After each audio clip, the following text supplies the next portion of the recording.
situation yoo xam ne c'est le maire moo ko war a régler. maintenant Khalil nga baal ma de. mais àdduna ku wax rek feeñ. ku wax feeñ d'accord. c'est-à-dire quand tu vends la mèche des Jeux Olympiques. oui Barthélémy Dias, maire de Dakar, il n'a jamais été impliqué dans l'organisation des Jeux Olympiques. Oui, il a été exclu. La mairie de Dakar a été exclue. Non, j'ai dit. Non, du gis-gis. Pendant c'est Dakar qui organise. Waaw defal nang c'est Dakar qui accueille. Non, xaaral ma ñëw wax moo garaaw. Xam nga tax ma ne la wax moo garaaw. Parce que dans nos analyses, on n'a jamais pensé aux Jeux Olympiques dans les analyses. yow dans ton analyse waaw déglul dans ton analyse nga ne ak Jeux Olympiques bi. war nañ mun a am mais dañ ci war a am maire maintenant depuis l'organisation depuis l'arrivée de ce nouveau pouvoir. en 16 mois Barthélémy Dias nekk na fi maire de Dakar. ñaata moment oui. nekk na fi maire de Dakar. mais boobu ñu ngi door a presque non defal nang bàyyi ma terminer bàyyi ma jox. non attends xanaa parce que non bu ñu fàtte ni lettre de politique sectorielle yi nga xam ne ministre.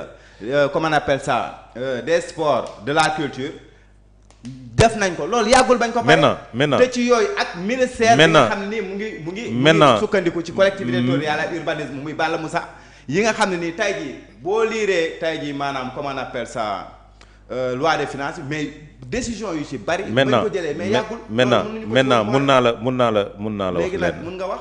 les Jeux Olympiques sont organisés par Dakar pas par l'État du Sénégal. C'est Dakar qui accueille. Dakar qui accueille. Qui doit organiser. Son maire en premier chef. Non bàyyi ma terminer léegi mën nga ma wax may nga ma maintenant may nga ma wax. ce que je veux dire non attends déglul rek ma waxtaan. yenn yi en collaboration avec la mairie de Dakar. quand même te suñuy waxtaan dañuy waxtaan maintenant dañuy waxtaan ak xel mu sell parce que yaa ma dugal ci Jeux Olympiques naru ma ci woon dugg. waaw mais damay leeral su ma la déggee bu baax. su ma la déggee bu baax. Jeux Olympiques bi enjeu la dans le cadre de l'organisation. su ma la déggee bu baax de la mairie de Dakar c'est-à-dire dans le cadre de enjeu la Jeux Olympiques bi enjeu la waaw justice boobu justice boobu dafa am lu mooy fu may yóbbu nag mën naa juum xëy na analyse bi nga xam ne mën naa juum waaw bàyyi ma terminer c'est-à-dire aujourd'hui man jàpp naa ni su nekkuloon Jeux Olympiques yi Barthélémy Dias restera et demeurera maire de Dakar jàpp naa loolu ñun ñu ngi ci question wu. waaw bàyyi ma ñëw jàpp naa ne su nekkuloon Jeux Olympiques yi peut-être kenn du paraxe léegi donc ça veut dire que aujourd'hui le parti au pouvoir parce que c'est un représentant du pouvoir qui est là assis moo ñu wax c'est un Diomaye nga bokk. j'ai dit c'est un représentant du pouvoir moo toog fii ne ñu Jeux Olympiques yi dafa am enjeu pour la ville de Dakar. waaw mais Jeux maintenant enjeu capital la am. pour tey jii pour la mairie. pour Dakar pour le Sénégal parce que nag investissement yu bari. tu es en train de dañ ko fi def. heureusement mais man li may wax. analyse bu factuelle la waa léegi bàyyi analyse bu factuelle la. maintenant et puis le plus souvent jeux yi fu ñu koy mënee mais c'est dans la région de Dakar. nañ waxante dëgg nag Adama bu fekkee ça je l'ai dit de bonne foi. maintenant nag su fekkee ni y a une mauvaise foi de l'analyser de manière. xam nga waaw Khalil loolu tamit. dañu war a dépasser maag yow suñuy débat ñuy polémiquer. non on polémique maintenant léegi may ko mu wax. waaw d'accord. ville de Dakar Jeux Olympiques yi dafa am un enjeu politique. ok yow sa gis-gis la waaw. non mun ñu bëgg ko ñu bañ ko. dafa am un enjeu politique. te la ville de Dakar n'est pas gérée par le parti au pouvoir. tout à fait mais parti au pouvoir. non bàyyi ma terminer n'est pas gérée par le parti au pouvoir aujourd'hui soo ci dugalee dans la réflexion nga dugal ci Jeux Olympiques rek on comprend aisément pourquoi les gens sont dans la précipitation pour installer parce que des manœuvres sont en train d'être faites par le parti au pouvoir qui ne compte pas 10 conseillers municipaux.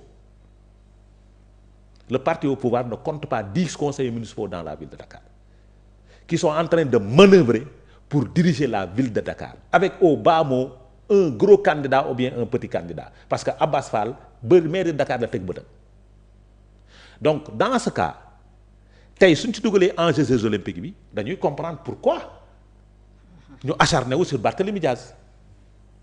dañuy comprendre pourquoi cette précipitation donc s'il y a précipitation s'il y a ces enjeux politiques par rapport aux Jeux Olympiques suba Cour suprême éliminer Barthélémy Dias duñu bett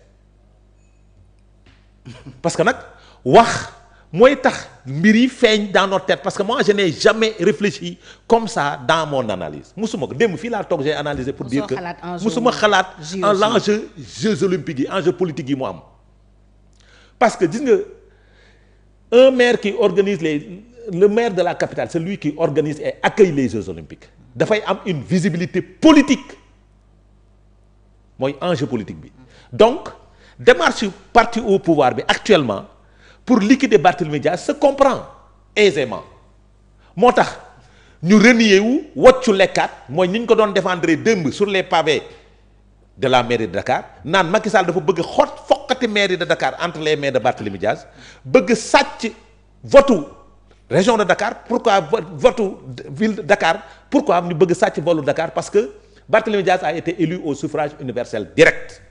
mais Adama aussi mun nañ leen prêter peut-être. présomption d'innocence présomption.